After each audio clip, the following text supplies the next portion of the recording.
সুইজারল্যান্ডে অনুষ্ঠিত হতে যাওয়া আমেরিকা ও ইরানের মধ্যকার বহু প্রতীক্ষিত শান্তি বৈঠকটি শেষ মুহূর্তে স্থগিত হয়ে গেছে।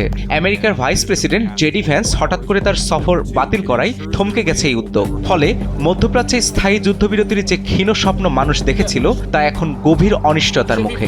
আন্তর্জাতিক সংবাদ মাধ্যম দ্য গার্ডিয়ানের এক প্রতিবেদনে এই তথ্য জানানো হয়েছে।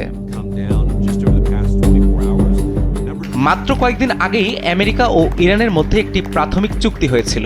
কথা ছিল আটকে থাকা $10,000 কোটি বেশি সম্পদ ফেরত পাবে ইরান, উঠবে মার্কিন নৌ অবরোধ আর তেলের উপর থেকে নিষেধাজ্ঞা। স্যান্ডেলিনা সো, রূপচর্চায় আভিজাত্য।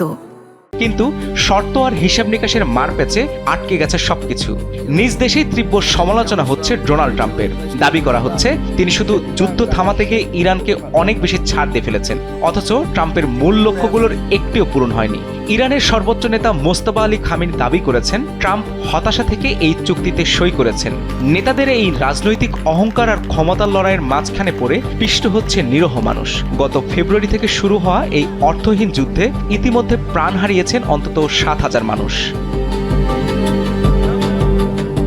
সবচেয়ে হৃদয় বিদারক এবং অমানবিক দৃশ্য এখন লেবাননে। কাগজ কলমে আমেরিকা ইরান চুক্তির কথা বলা হলেও বাস্তবের কোনো প্রভাব নেই। এই শান্তি প্রক্রিয়া থেকে নিজেদের দূরে সরিয়ে রেখেছে ইসরায়েল। তারা চুক্তিকে তোয়াক্কা না করে লেবাননে অবিরাম বোমা হামলা চালিয়ে যাচ্ছে। একটু নিরাপদ আশ্রয়ের খোঁজে ইতিমধ্যে 10 লাখেরও বেশি মানুষ নিজেদের ভিটেমাটি ছেড়ে উদ্বাস্তু হয়েছেন। গত রাতেই লেবাননের দক্ষিণাঞ্চলে ঘুমন্ত মানুষের উপর ইসরায়েলি হামলায় প্রাণ গেছে প্রায় 18 জনের। রাসিব মোস্তফা, কালবেলা।